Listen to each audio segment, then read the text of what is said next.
Let's see if bigger is in fact better, because on today's video, we're going to take a look at the Linkswell 15.6-inch T-Style XL radio for the Jeep Wrangler JL or Gladiator JT.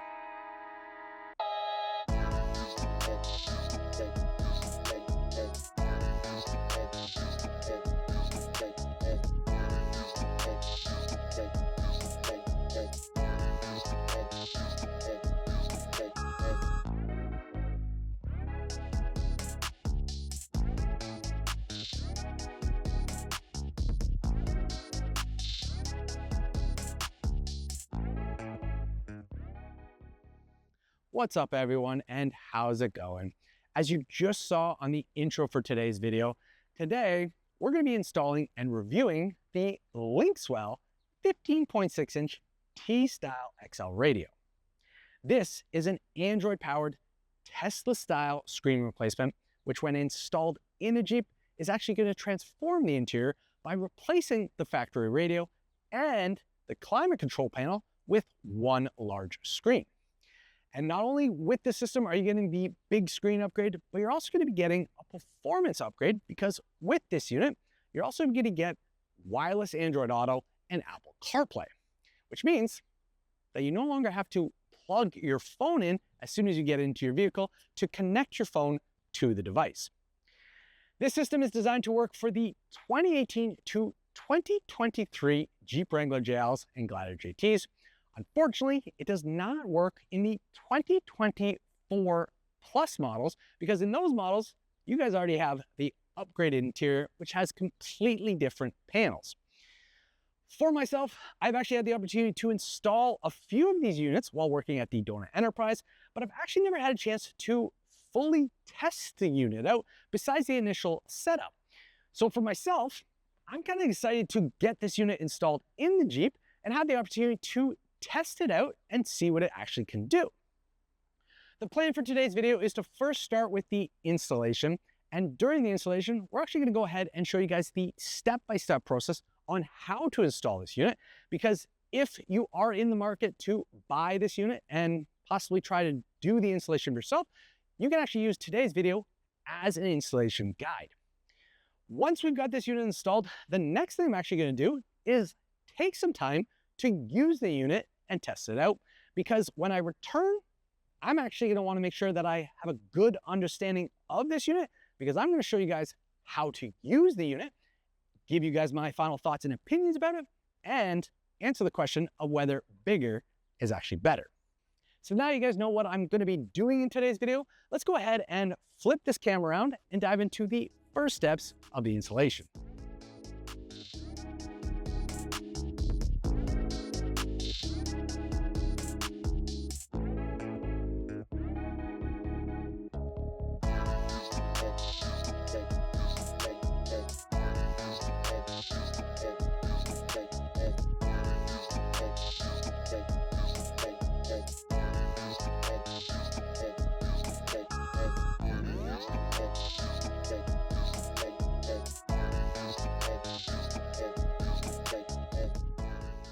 The first step of the installation is to assemble the main wiring harness.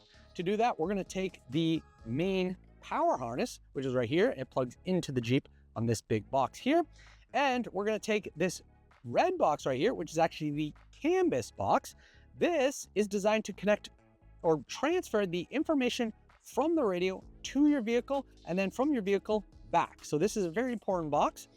The next box we also are going to connect on this is this box right here, which is for the reverse camera. And what I believe this does is it converts the signal from the analog camera to a digital signal so that it can work with the radio.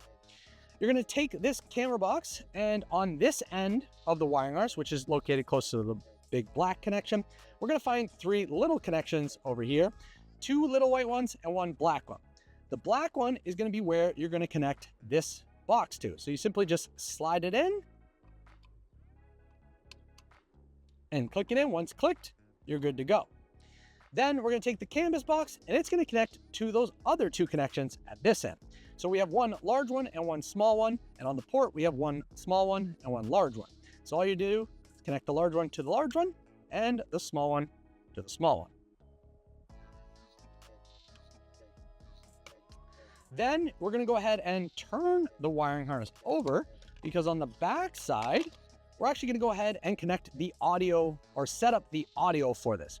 So with this system, it has two white boxes here. One is labeled with factory amp audio, and the other one is without factory amp audio.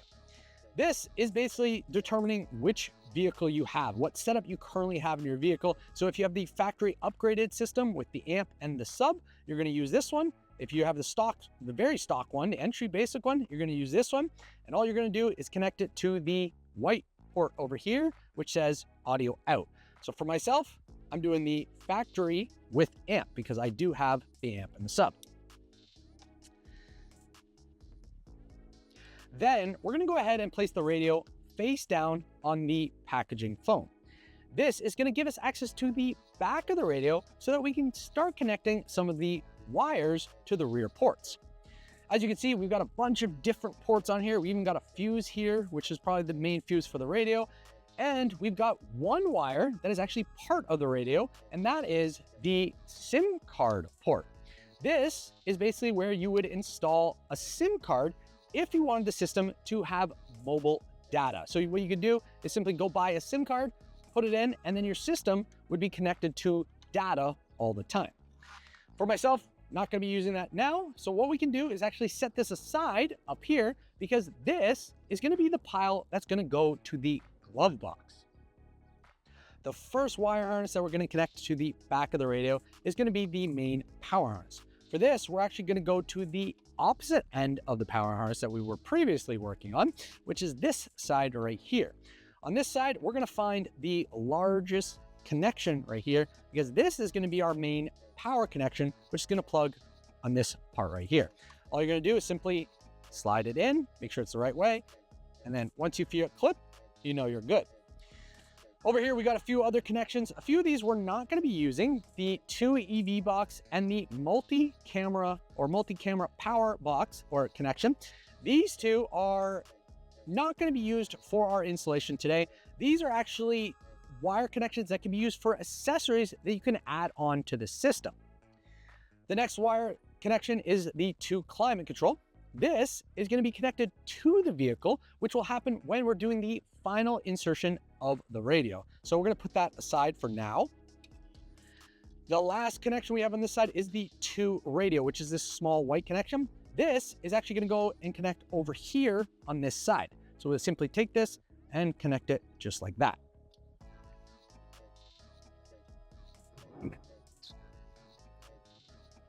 The next cord we're going to connect is our 8P USB harness.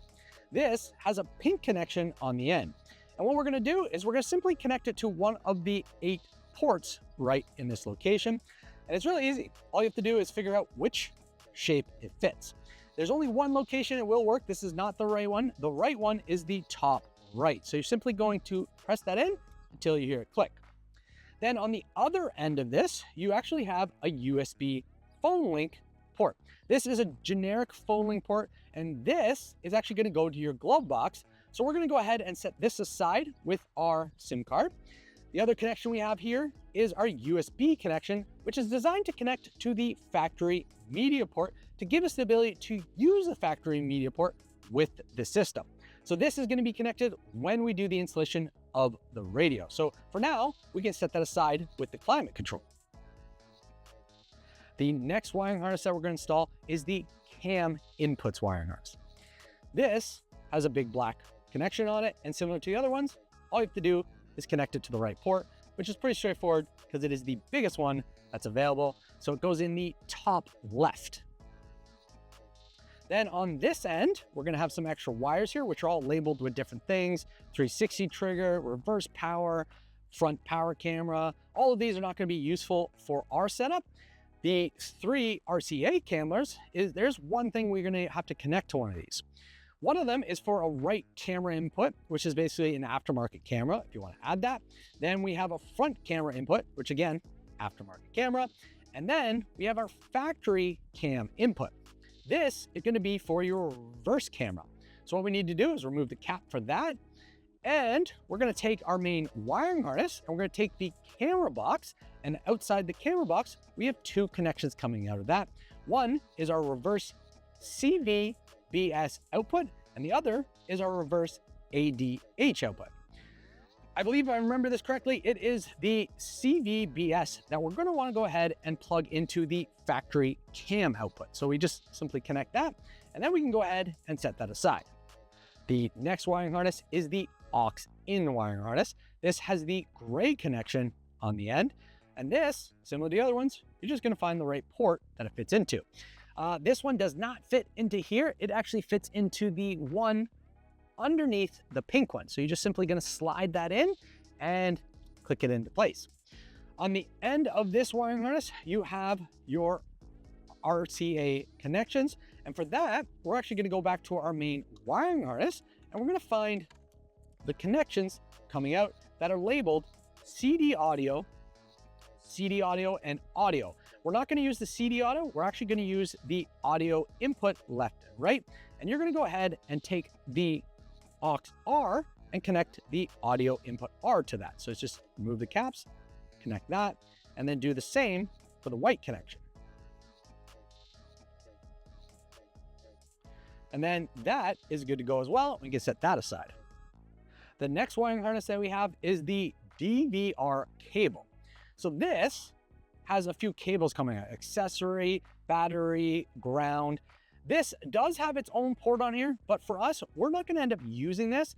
And because there's already going to be a bunch of wires in behind the radio, I'm actually going to avoid putting this in just to give us a little bit more space for the rest of these wires. So we can go ahead and set that aside for now. Next, we have our SPDIF output cable. This is once again another cord that we're not going to be installing. This has this special connection on it. I'm not quite sure what it's for, but we don't need this for the installation. So again, similar to the last cord, we're just going to simply set this aside so we have more space behind the radio for the rest of these wires. The next wire we're going to install is actually the 10-pin USB line. This has a white connection on it. And again, similar to the other ones, you're just going to find the right port for that. And that, it looks like it's going to be the second one on the bottom left. So simply just slide that in, click it into place. On this side of it, we just have a simple USB port, and this is also going to go to the glove box. So we're simply going to route that so that it can go with the other cables that are going to be going to the glove box. The next cable we have is this one right here, which is actually going to be the cable for your factory radio antenna. For this, you're going to take this end and plug it into the big hole located right here. Simply just slide that in, and then the other end of it is actually going to connect to the white connection in the dash for the factory antenna. So for now, we can set that aside until we do the installation of the radio. Next, we're going to go ahead and install the two 4G antennas. These are basically the same. On one end, they've got their purple connections here, and on the other end, they've got your antenna flat bar. All you're going to do is connect these two to the two connections located underneath the 8-bay port. So you just want to make sure your connection's right, and then simply click it into place. And then you can go ahead and set that aside, because that's just going to go in the dash, and then do the same for the other side.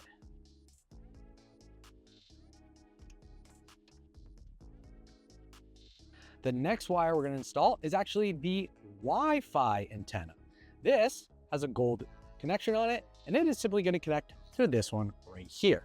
So simply just put that on, spin it until tight, and then on the other end, we've got our antenna bar. So we can go ahead and set that aside with the other antennas that we're going to be running into the dash. The last thing that we're going to connect to the back of the radio at this time is the GPS antenna. This has a blue connection on one end, and all you're going to do is simply connect it to the other blue connection. Simply just slide that on, and then the other end has the GPS antenna, which is going to go into the dash. So we can go ahead and set that aside with the other antennas. So there are two remaining wires for this kit. First is the speaker box wire right here, and the second is the microphone wire. The speaker box wire, honestly, I'm not sure what this does. I've installed the system with this, and I've also installed it without it, and I cannot figure out what it does. And because there are already so many wires going into the dash, I personally opt to not install this. But if you do want to install this, all you're going to do is take that connection, and you're going to take it to the main wiring harness, and where the canvas is, you're gonna find this speaker output plug, and all you gotta do is connect it. But again, I don't know what this does, so I'm not gonna go ahead and install it because I don't think it's needed. For the microphone connection, simple. As I said, all you're gonna do is take it and connect it to the RCA connection, and you're gonna use the connection that says mic. All you do is push it in and click it down until it clicks. I'm actually gonna go ahead and disconnect this because I have found that connecting this right before putting the radio in is the easiest way, because I actually have a little hidden spot to hide this wire just to make it a little bit easier to install the whole system. So for now, let's set that aside as well. As we now have all the wires connected to this radio, what I'm gonna do is I'm actually gonna spend some time to apply some tape to clean up the wires a little bit. This is not a necessary task, but I've found that it makes it a little bit easier when you're trying to get all of these wires into the dash. Once I've done that, I'm then gonna go ahead and dive into removing the factory radio and climate control so that we can get the starter for this unit to install it on here.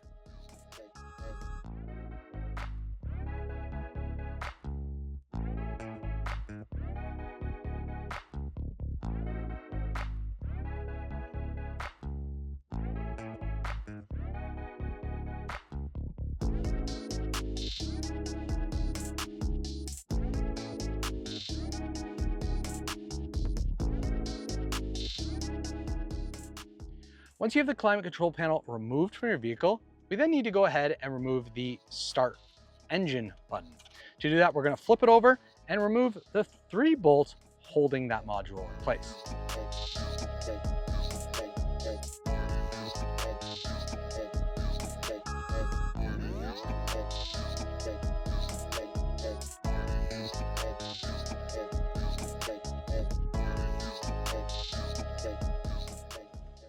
Once removed, you're then going to reinstall it into the new radio.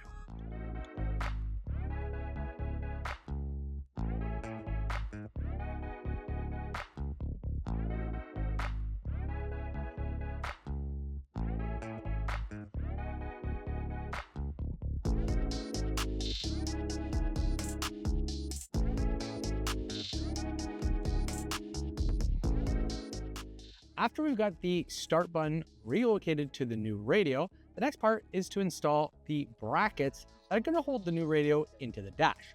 So there's 2 brackets. One is labeled with an R, the other is labeled with an L. The one with the R is for the right side. That is going to go right here, just like that. Then you're going to take the factory screws that came out of the factory radio and secure it in place into those factory holes.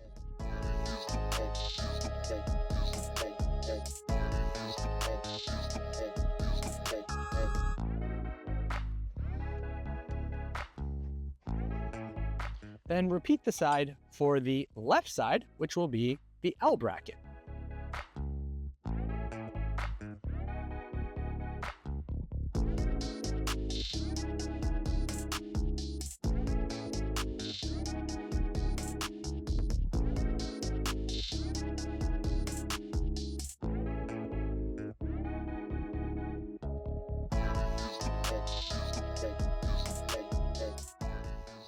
Now we're going to go ahead and take the radio and the hatching foam and place it face down on top of the shifter knob and the armrest. When you do this, you want to make sure that the radio top is at the end near the armrest, because it's going to give us the ability to rotate this up onto the dash. This position is going to give you a nice flat surface to hold the radio while you connect the wires from the radio to the wires coming out of the dash. Before we can start doing that, let's first get rid of some of the wires that are coming out of the dash that we're not going to need. So currently there are a total of, looks like 7 wires coming out from the factory radio. This one here is an 8th one, but this is something special that I have, which has to do with an aftermarket rear camera. 3 of these wires are not going to be used for this installation. The 3 are the purple, pink, and teal. Honestly, it's been quite some time, so I couldn't tell you what the purple or the pink actually are, but I know the teal is the GPS antenna for the factory radio. Honestly, possibly you could use this antenna in the back of this radio by replacing the blue one, but I'm not 100% sure on that, so I'm not going to do that for today's installation. But because we're not using these 3 wires, we can simply go ahead and tuck these back into the dash so they're out of the way. The 4 wires that we're going to be using for this installation are the white plug right here, which is the factory AM/FM antenna. Then we're going to use the red connection right here, which is the factory reverse camera. Then we have our main power harness connection right here, which is the big black box there.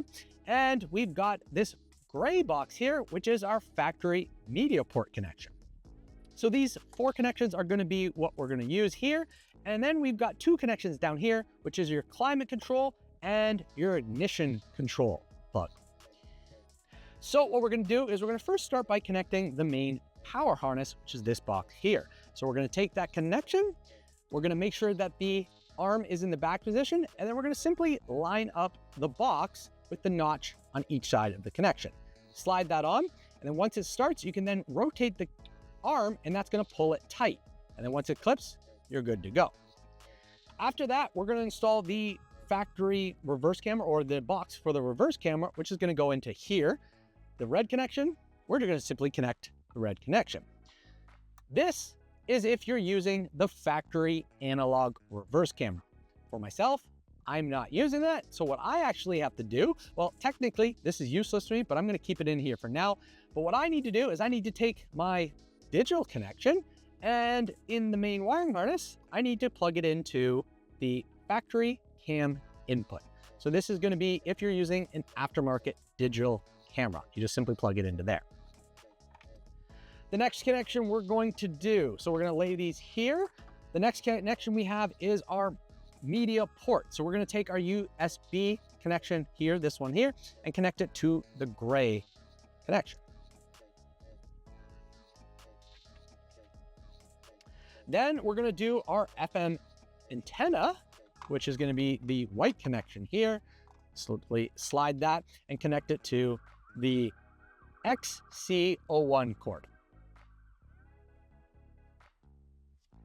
After that, we're going to then go and get our climate control cord, which is this one here, and connect it to the climate control section, just like that.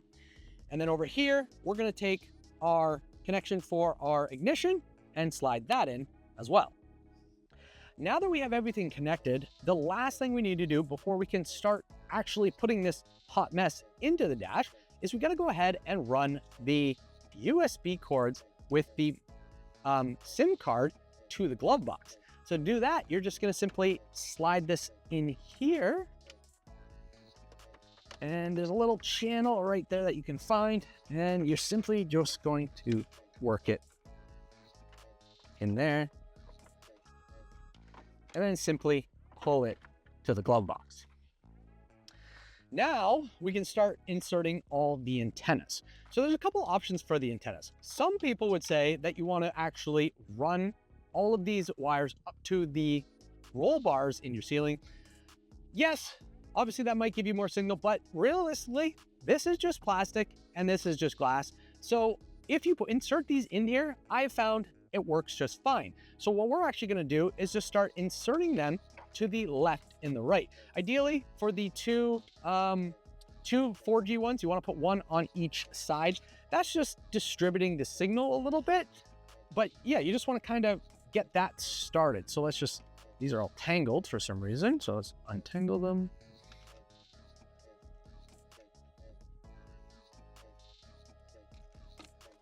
We're just going to start inserting those into the pockets up in the top corners. And the same thing for the GPS antenna. Just kind of find a spot to put that.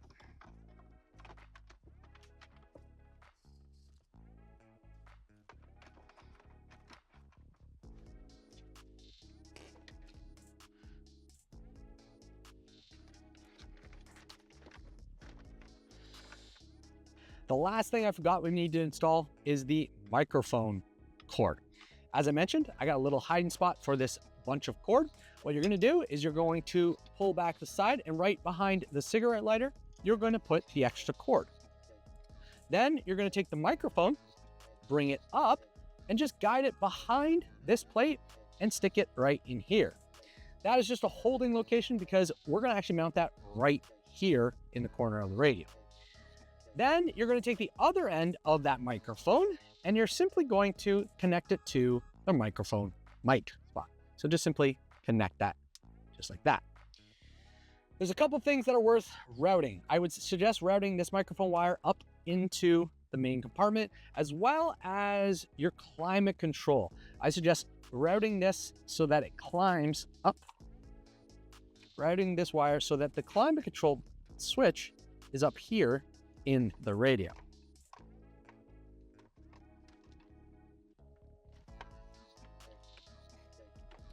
Now that we got everything connected and everything in place, this is the fun part of getting it into the dash.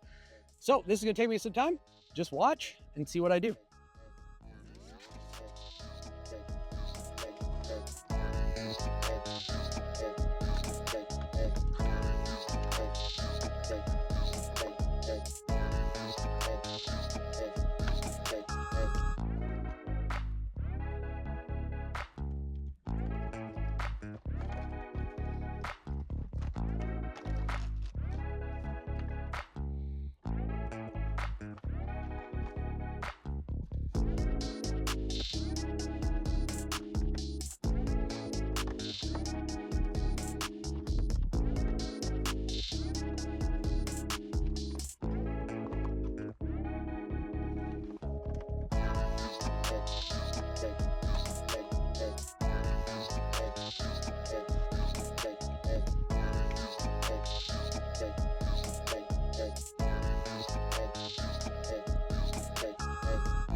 Hey.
Then once you have in position, you're going to take the provided screws with the fancy heads on them and simply put them into the holes located there and use the special Allen key to secure them.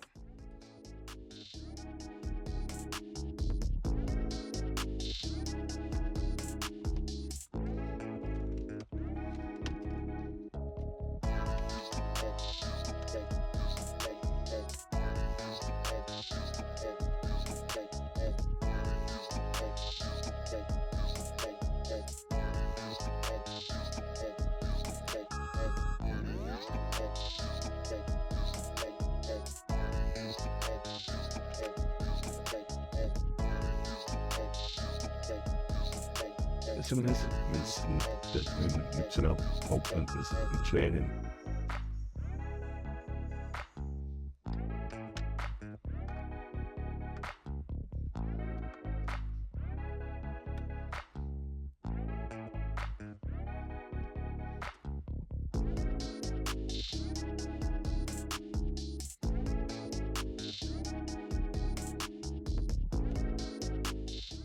The last step is to go ahead and secure the microphone by peeling off the back strip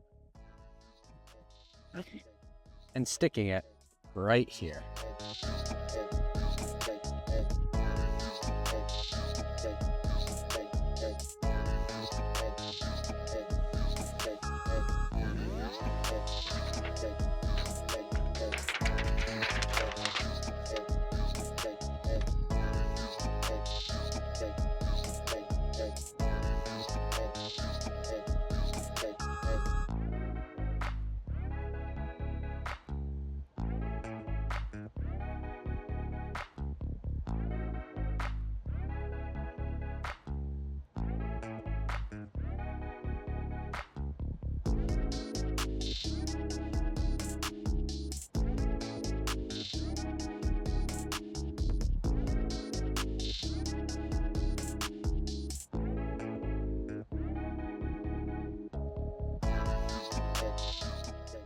Well, guys, as you can see, the unit is installed and functioning, which means we finished the installation. Overall, the installation of this unit is pretty straightforward. It's pretty similar to a lot of the other units I've done. The hardest part is probably getting all the wires into the dash.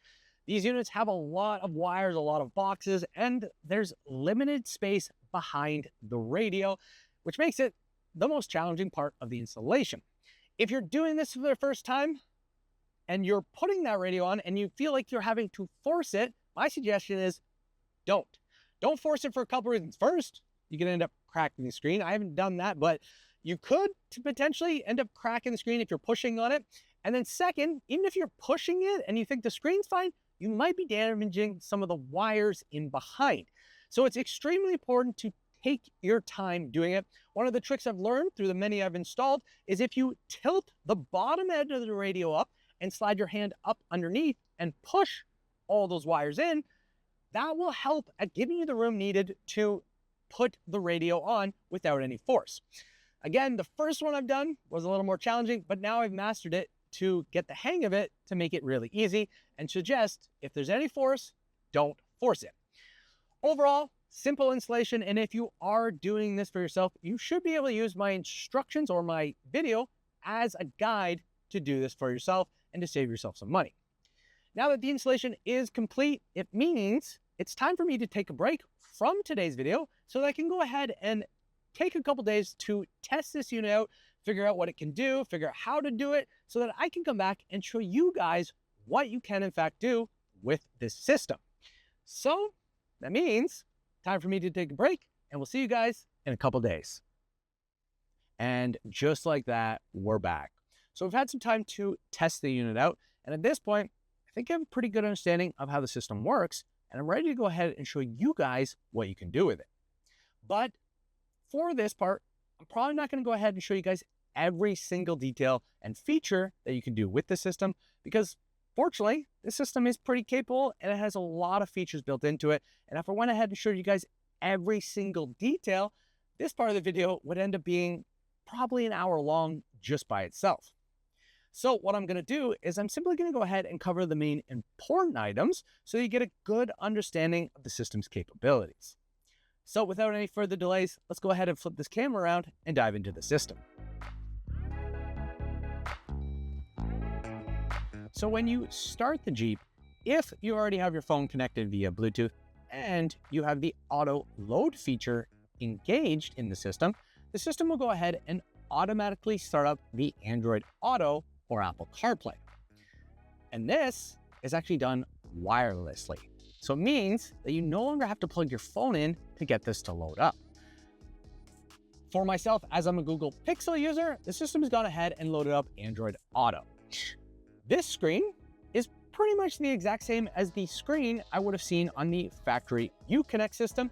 The only difference I can see is the orientation and the overall size. Everything else looks to be the same. We've got Waze up here, we've got temperature, we've got Spotify, we've got apps, phone information, and we've got the menu with all the other apps that are available through the system. Everything looks the same. The only thing that's really cool is because it does connect wirelessly, it means that as soon as it does connect, it means that my music is already playing. It's really nice to see that they have that, because that was one of the biggest things that was missing, because to get your music to play, you had to plug your phone in to get this to load up. For the iPhone users who are using Apple CarPlay, I believe the experience is also going to be the same as what I'm seeing here. What you previously saw on the Uconnect is going to be the same as what you see on this screen. The only difference is probably going to be orientation and overall size. At this point, I'm not going to go ahead and dive into the features that are in the system. What we're first going to do is we're going to cover off all the buttons that are located on the side. So we're going to show you guys what all of those do. So we're going to start with the buttons on the right over here. Starting at the top, we have our hazard button. So if you click that, that's going to turn on your hazards. Click that, turns them off again. Then we have our auto start off button, or auto start stop button off. If you click that, it means the auto start feature in the Jeep is now turned off. And if you click it again, it's turned back off. That's an important one because I know a lot of you guys don't like that feature, and that's the first thing you do as soon as you get in your vehicle. The next button we have is our off button for our traction control. So if you click that, the light will turn on, indicating that your traction control is turned off. Then we have our parking radar off button. This is where if you press it, it's going to turn off the beeping radar that's in the back of your vehicle. For myself, it's already on because unfortunately my system has a fault in it, so it automatically turns it off. The last button is your hill descent button. If you click that, it's going to turn that on and help your vehicle go down hills. These 5 buttons are actually buttons that were previously available in your climate control system, and it's really nice to see that they brought them over to the new system so that you don't lose any of those features that you probably might need in your Jeep. The next buttons we're going to cover are the ones at the bottom here. The first one we have is the house button. That is your home button. When you click that, it's going to take you to the home screen. On this home screen, we've got a bunch of widgets. We've got our pitch and roll widget with our compass. We've got our date widget. We've got our Bluetooth audio or whatever audio is playing widget. We've got our Play Store widget. This is a button that you can click that will take you to the mobile app store where you can actually download apps to add to this system. For example, if you want to download Netflix or Hulu or any entertainment ones or games, you would go there to download them so you can use them on the screen. Then we got our Bluetooth. We've got Chrome, which is your web browser. We've got online videos, which right now is going to take you to YouTube.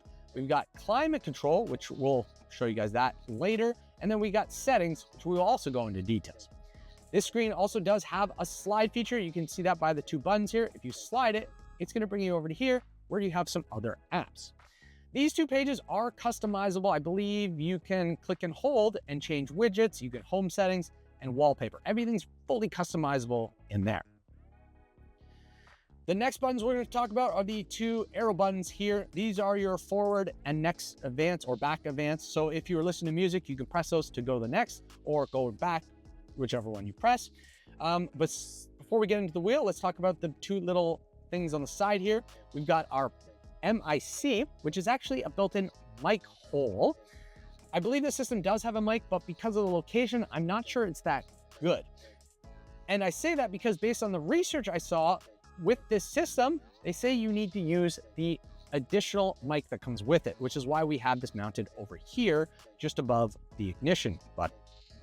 So that is a mic there, but again, not sure how good that is. On this side, we have RST. This is your reset button. So inside that hole, you have a small button. So if your screen is frozen or malfunctioning or something's going on with it, what you can do is you can take a pin, slide it in there, press the button, and the system should go ahead and reset.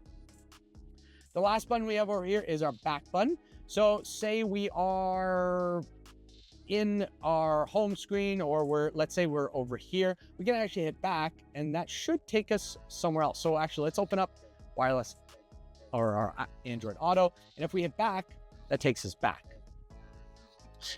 The wheel in the middle. So let's talk about this because with this wheel, there are a bunch of cool features. First, when you turn it, it's going to adjust the bottom. If you press it, it mutes the volume. If you press and hold it, it turns the screen to black. And if you press again, it brings the screen back. So it actually has dual feature. Overall, the wheel has nice feel. It has a nice clicking feel to it. And I'm really impressed the way it feels. Inside the wheel, you actually have some screen elements. Right now it is showing the volume button, which is at, it shows a volume item and it says 0. If you turn it up, it changes to 1 and shows that. So that is going to play a feature because that actually changes, and I'll show you guys that in a bit. Next, let's talk about the other buttons up here. So the button up here is actually a phone indication with a Wi-Fi. When you click that button, it is going to bring you to your Android Auto or your Apple CarPlay. This is really nice because if you are doing something in your system and you want to simply jump back to the Android Auto or Apple CarPlay fast, you can easily just click that button. So I'm really happy that they put a quick button right there. The next button we have is for navigation. If you click this, it's going to open up whatever navigation app has been assigned to it. In this case, it's opening or trying to open up Google Maps. Right now, you can actually see it is not loading. The reason is because the app it is open is actually an app that's in the system, And to use any of the apps in the system, you actually have to have it connected to its mobile data.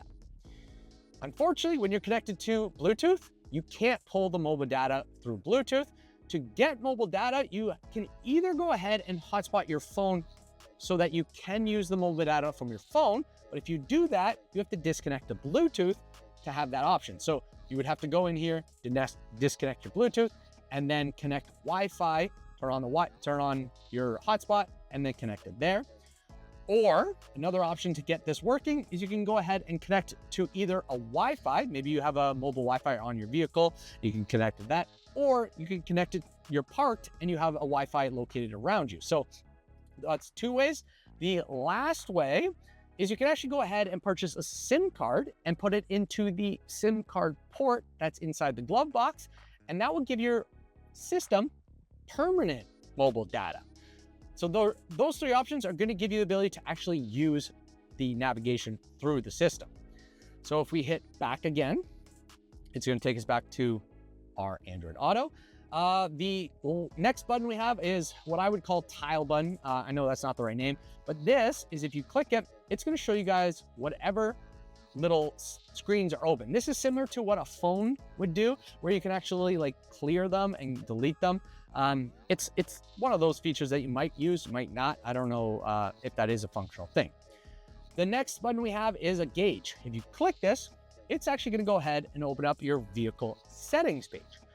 By default, it opens up to the pitch and roll page. This is because what this does is it gives you your pitch and roll for your vehicle. So it tells you how your vehicle is currently sitting. Pitch being your front and forward, and roll being side, left, and right. This does work. From what I've tested, it was work. Right now I am sitting at a weird roll, so it's kind of matching that. So it does work. Other options you have here on this page, because this is all part of the off-road section, is drivetrain. When you open up the drivetrain on this page, you're going to see your steering angle. You can see if your sway bars are disconnected or not. You can see if your front and rear axles are locked. You can see the transfer case, and you can just have a general idea of the vehicle. But right now it's saying 0. And if I turn my wheel, it doesn't actually change. The reason is because, unfortunately, with this system, you actually have to go ahead and purchase an optional accessory to get the system to work with the vehicle. I'm not sure what the accessory is called, but I'll put it up here, and up here. And if you purchase that accessory, what it will do is it will take the signals and information from your vehicle and transform it to the system so that everything would work here. It kind of sucks that it doesn't have it, but it is nice to see that they do have an option that you can purchase to make it work. For myself, I don't really use it, so it's not a big deal, but I know a bunch of you out there might use it and might want to have this working. Another page that is also affected by this is the accessory gauge page. On here, this would show you your coolant temperature, oil pressure, trans temperature, and battery voltage. But again, because we don't have the module, it's not actually functioning. Again, pitch and roll. Dashboard actually does work. It shows your speed and it shows your RPMs. So if we accelerate a little bit or hit the RPMs, it does change. Then the last option we have here is auto start stop. This, I believe, is an option where you can actually disable or permanently disable the auto start stop feature in the Jeep. So if you click this or click it, it's going to turn it on or off. But unfortunately, I tried to play with this and it seems like it also doesn't work. So I believe you also have to have the module to have this working. So if you are someone that really dislikes the auto start feature in the Jeep Wranglers and the Gladiators, you might want to go ahead and purchase that module so that you can actually control this feature through the system. The next thing that's worth showing you guys is up here, you also have all your car settings. On this page is pretty much showing you everything you would have had available in the Uconnect system and maybe a little bit more. Most of you might have not known that some of these were in here, but in here you can customize how the lights turn on. You can also go back and change like the units if you wanted in miles per hour, kilometers, Celsius versus Fahrenheit. All of these things are in here. And yeah, most of you probably might not even known these existed in the Uconnect system, but it's really nice to show that they do offer it in this new system. There's a few things I will show you in this, but we'll come back to that a little bit later. The last button that we have down here is what seems to be a camera. And when you click that, it's going to open up the camera section. And right now it's selected on rear and it's showing the factory rear camera. I actually don't have the factory one. Mine's a digital one, but it's showing you that view. This is really nice because if you wanted to see the view while you're off-roading, you can actually go ahead and do that. And with this system, you actually have the option to add some front ones. If you have a factory front one, you would click it and it would show that. In case I don't, but with this system, it actually has 2 more ports for digital cameras, and you can actually add front and side if you wanted to. Maybe that's something I add down the future so that I have multiple ones. I do know with this system, you also have the option to add a multicam system, so you can add even more cameras than just these 3. So now that I've covered all those buttons, the next buttons I want to cover are actually the buttons that are shown down in this panel, because as you see, when I switch screens, these don't change. These are actually standard buttons that are always located here. And the first button you have is, of course, your home button, which is going to take you to your home screen. Then you have a back button, which is the same as back.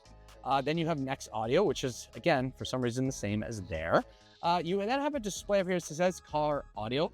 That is going to be the indication that's going to show you guys what audio is playing. Right now, the audio that's playing in the background is the audio from my Android Auto or Apple CarPlay, which is called car audio. I'll show you that later, but this is playing that audio.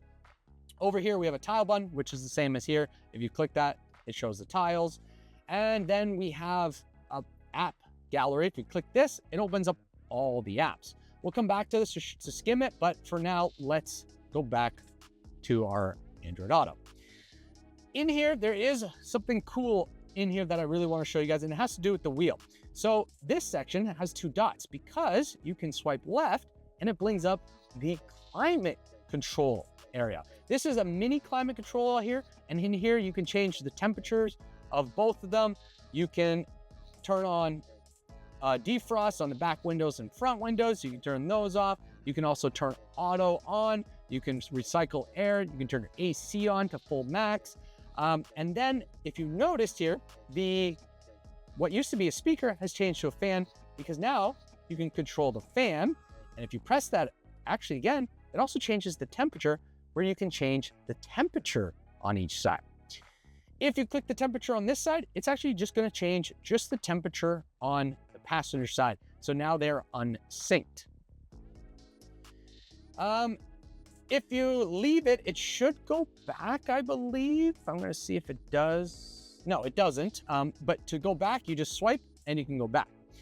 There is one more button here, and that is the climate control. If you click that, it's going to bring you to full climate control page, because that was just like a widget page.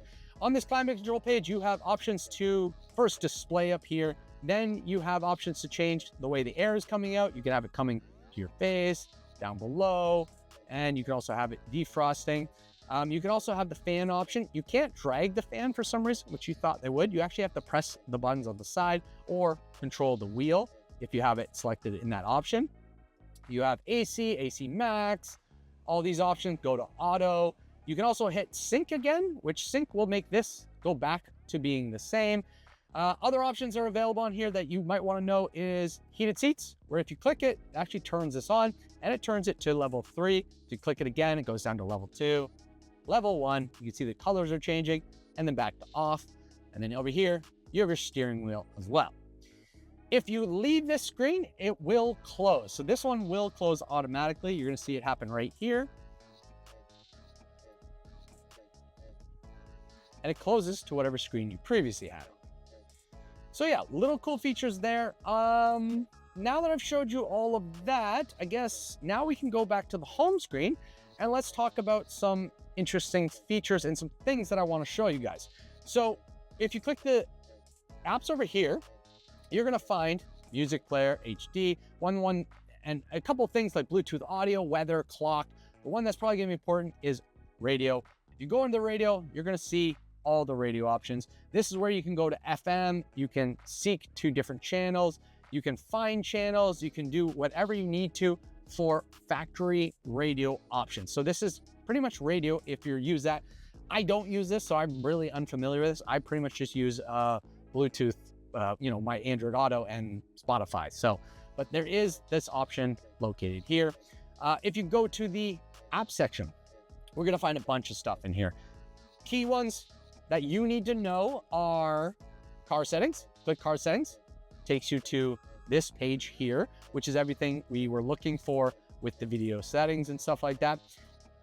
The other one is car auto. Car auto is Android Auto and Apple CarPlay. So that's a button you do want to know for in case you, for some reason, get lost and don't forget about this button. You want to know that one. And then climate control and all other things. If you've gone ahead and downloaded apps from the Play Store, this is also where they will show up. You will have your apps here. And if you wanted to add an app to the page, to your home page, you would click this and then you can drag it to the homepage tabs. So yeah, lots of customization available on the homepage. Just so you guys know, the climate control button here does take you to the climate control as well. A couple things worth showing you guys for programmability. Actually, one more thing. Up here, if you go down, this is going to give you another sub menu. On here, you can turn on Wi-Fi, you can turn on and off Bluetooth. You can also click to go to home pages. You can click to go to tile options. You can also you can take a screenshot. This is something cool.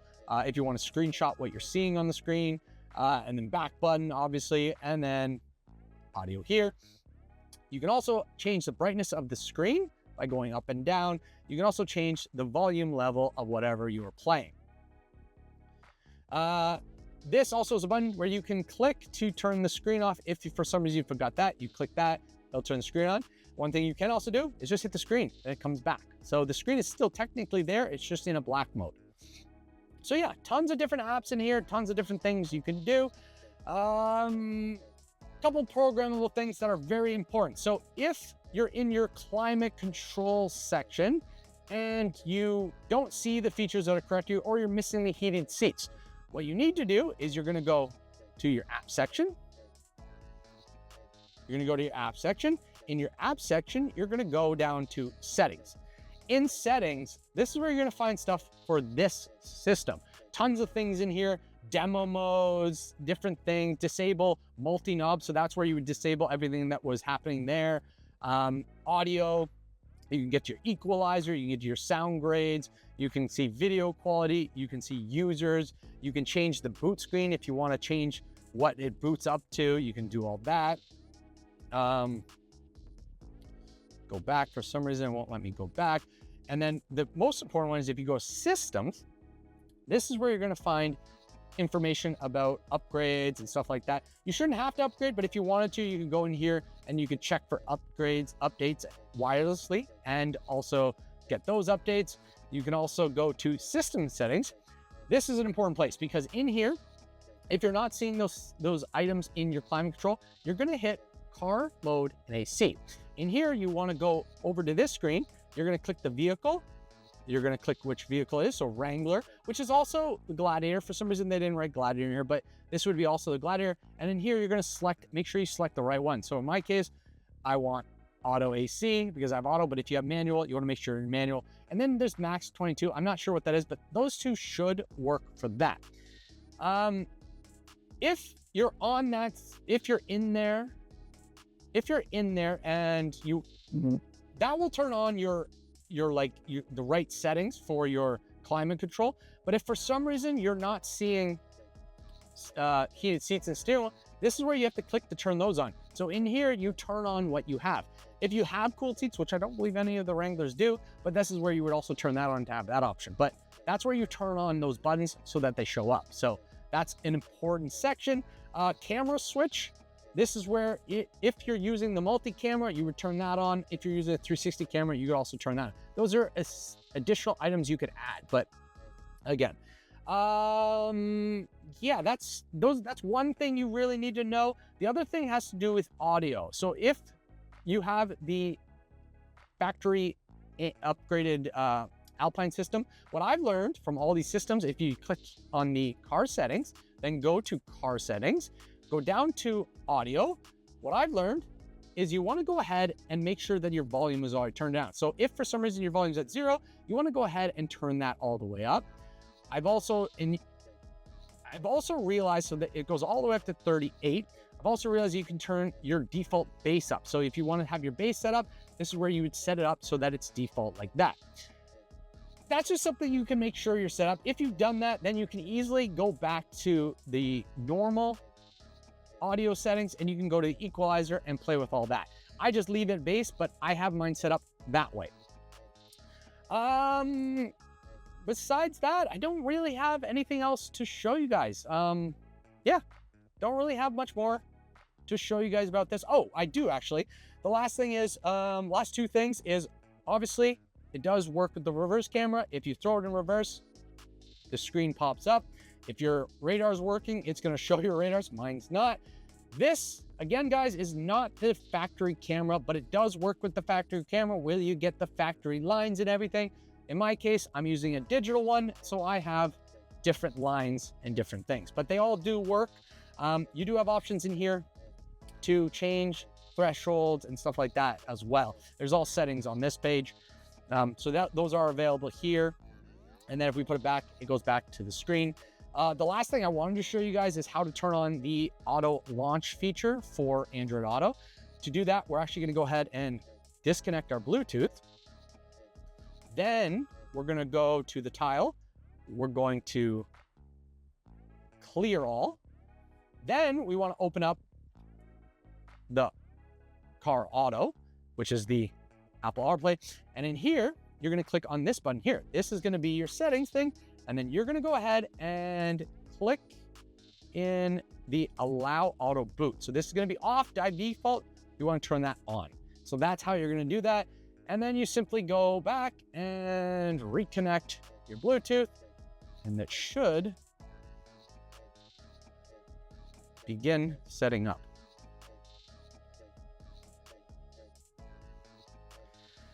And to wrap this up, the last thing I want to show you guys, which I'm really happy about, is that when you open up your doors, a little Jeep shows up indicating the door. I really like that it's an actual Jeep. A lot of the other aftermarket systems, it's just some random car, but in this case, it's the actual Jeep. So really nice to see that's the actual Jeep.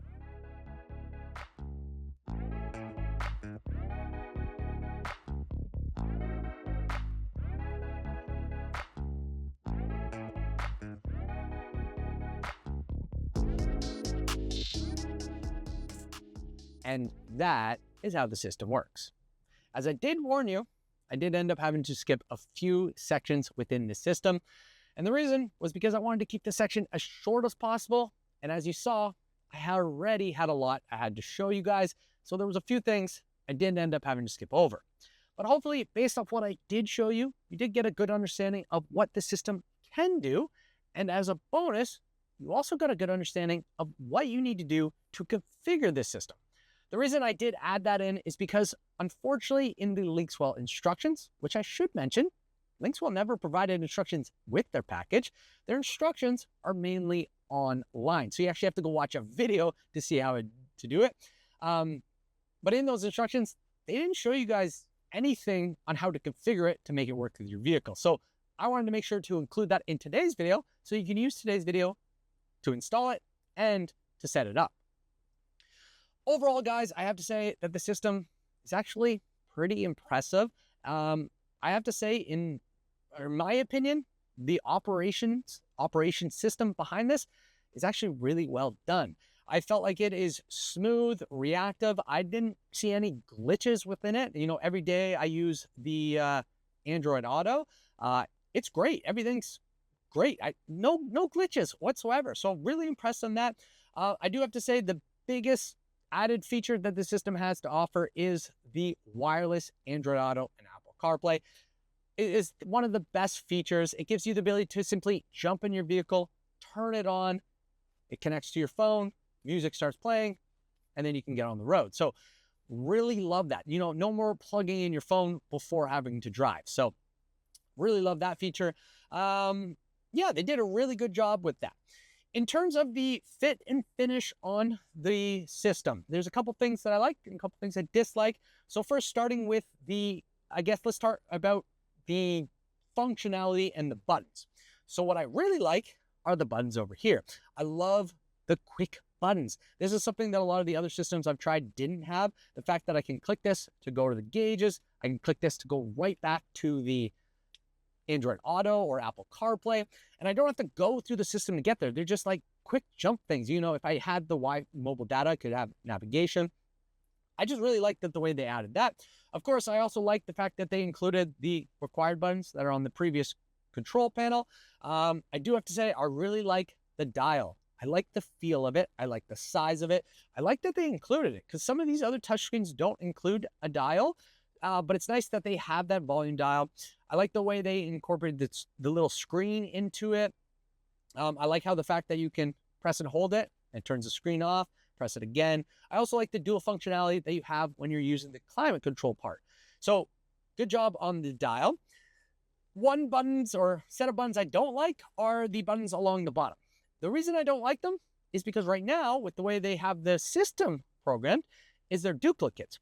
We have 2 home buttons right side by side. We have 2 forward buttons or next buttons. We have 2 back buttons. We have 2 back buttons for apps here. Why do we have duplicates? If they knew they were having the buttons on the bottom, why did they put them in the system? If they knew they were going to put them in the system, why did they put them down below? I feel like they could utilize those in a different way. You know, change the buttons to something else that's useful, or change the system so that they don't show the same. It's just a little weird. Not a big deal, but a little weird in my opinion. Next, let's talk about the finish on the system. So overall, the matte plastic finish and the fit are actually really well done. Around the vents, it's nice and tight. Around the panels over here, around on this side, all really well done. This side looks good, but unfortunately, when you go from the passenger side, not the same. Unfortunately, there's a gap over here, which is, it's just, I don't know why it's there. I tried pushing the plastic in, trying to insert the clips. It seems like the clip is in, but it seems like the plastic just isn't fitting right. So something's going on there. Maybe I can change the clip and it will help, but the fit is just not perfect from there. Luckily, because I'm on the driver's side, I don't see it. The only time I really see it is if I were coming in from the passenger. So fit, it's okay. It's like a 7. It could be a little bit better, but it's not bad. It's definitely better than some of the other units I've seen out there. In terms of the screen finish, first thing we're going to talk about is the finish of the rear bezel. So they're using, it's like gloss black finish. It's like a painted plastic. Looks okay, but the finishing isn't that great. So unfortunately, on some of the edges, they have some rough plastic areas still there, some sharp edges. It's like the plastic coming out of the mold, and they just went ahead and painted over it. And I actually had like this little piece here, and I picked it, and now I have a chip. It sucks, because they didn't do a good finishing job, which would have never led to me chipping it. So yeah, a little negative there. It does look okay, but it's just not perfect. For the screen, so the finish on the screen, the finish is a gloss finish, which unfortunately is a little bit of a negative in a Jeep, especially with Jeeps where you open up the top or remove them and you remove the doors. Because it's got a gloss finish, all it takes is the sun lining up in the right angle, and you're going to get a giant reflection that's going to go right into the driver or anybody in the vehicle. Definitely not an ideal situation. What I would have liked to have seen them done is either do a permanent anti-glare matte screen, so like do a matte screen that doesn't glare as much, or worst case, they could have simply provided an anti-glare screen film / protector, which would have been an okay solution. I hate them because every time I apply them, I always get some bubble or dirt in behind them, but it still would have been a great solution here. And unfortunately, because the way this screen is designed and it has the dial in it, you can't just simply go ahead and purchase a laptop one to apply to it because you got the hole there. So I really hope that either maybe they see this video and make one, or yeah, and also include it if you buy the unit. The next thing we'll talk about is, I guess we're going back to fit on this, and it's more of a fit function thing, but it has to do with the 4 screws that hold the unit in. I like them because it creates a strong piece. Like, this unit can't come out, you can't pull it out, you can't steal it, it won't fall out if you're off-roading. But I just don't like the way they're visible in these holes. I would have rather them maybe provide these little rubber caps to fill them. That would have been nicer in my opinion, and maybe I'll have to go find one. Some people might not mind it, and honestly, it's not that big of a deal because they are chrome screws, and we do have chrome throughout the Jeep, but I don't know, something about it just kind of looks a little cheap to me. So that is another thing. The last thing, or the next thing I want to talk about is the microphone. So this is going to be a negative for me because unfortunately with this system, you need to use the extra accessory microphone, and you need to either secure it right here or place it up around the dash. I think this is a negative because there's already a microphone in the vehicle. Why can't we use that? I would like this system to be able to reuse that microphone instead of having to apply this. Again, not a big deal because you can hide it, but it's still a little bit of an eyesore and doesn't look as professional as I want the system to be. The next thing we want to talk about is something to do in the operation system, and it has to do with the climate control feature. So when you swipe left or right to see the climate control feature, unfortunately, there's no on and off button located right here. I would have liked them to include that here. Instead, you have to go into the climate control and then you'll find it in the middle. A little thing that hopefully maybe they can change in the future, but it would have been nice for them to include it in that section. Okay, so the last thing we're going to talk about is the size of the screen. So this is going to be a plus and a negative. The plus, it looks awesome. It's big. I like how big my Waze app is when I'm driving around. I can really see the map. I can see all my features. I'm not looking in the tiny little Uconnect screen. Where it's a negative is because it is the 15.6 and the way they designed it, and they couldn't go any lower. Fortunately, there's 2.5 inches that go above the dash. This is maybe something you can get used to, and maybe I will get used to it. And honestly, for people who just drive around the Jeep and want a big screen, it's not going to be a big deal. But for myself, and maybe for anybody who does off-roading, unfortunately, it kind of blocks the far passenger corner of your vehicle, or the front passenger corner of your vehicle. So if you want to see the front, you got to look up to kind of see it. You got to do one of these. Again, it's not a big deal. You can see it, so you could live with it, but it is definitely something that's there. And maybe it's an issue because I do have the larger rear view mirror system. So maybe that's why it looks so much. But yeah, something to consider. It is a big screen and it does take up a thing. Also from behind, it doesn't look that nice from behind. It kind of just looks out of place when you're outside the vehicle. It would have been nice if they incorporated something there. I don't know. I don't know what they could have done. Maybe something. I don't know. Maybe a camera. They could have put a camera in there. That actually would have been a really cool feature, is if they put a recording camera in this so that I could record off-road trails or something. That would have been, that's an idea, Linkswell. Add that one in. Yeah, at this point, that is pretty much all I have to say about the unit. The last thing I got to do is answer the question of whether bigger is actually better. And unfortunately, the way I'm going to answer this is no. I don't think bigger is better for this. I think they could have done it bigger, maybe bigger this way or something, but bigger this way is definitely not better. This blockage in visibility is I don't know, I think it's almost dangerous, but not. It's fine because it's off to the view when you're driving, but it's still just there. And for myself, I'm going to say no.